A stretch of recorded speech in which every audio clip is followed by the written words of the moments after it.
ఏ పోలీసులు కూడా control చేయలేరండి. Correct. కనుక మీరు నైతిక విలువలు జాతికి విద్యలోంచి రావాలి, అక్కడ లేకుండా చేసి పారేశారు. ఎక్కడన్నా మంచి సినిమాల్లోనూ టీవీ సీరియల్లో రావు, అక్కడ లేకుండా చేసి పారేశారు. రైట్. మీరు ఇంకా తల్లిదండ్రులను పొద్దున వాళ్ళు వెళ్తారు, పొద్దున వీళ్ళు వస్తారు, అయిపోయింది. ఇక ఎట్లా వాడికి తెలుస్తుంది? పిల్లవాడికి నైతికత అంటే ఎట్లా తెలుస్తుంది?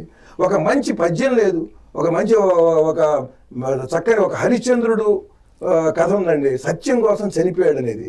అది ఆ పద్యాలతో వాళ్ళు పాడినప్పుడు మనం కూడా చూసాం. 10-12 ఏళ్ల వయసులోనే మన హృదయం మీద ముద్రపడింది. మనం సత్యహరిశ్చంద్రులు అవ్వలేదు, కానీ సత్యం యొక్క విలువ తెలిసింది.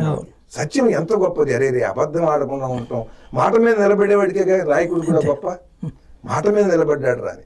ఈ సందర్భంగానే చెప్తున్నాను మీకు, నేను అభ్యర్థిగా నిలబడి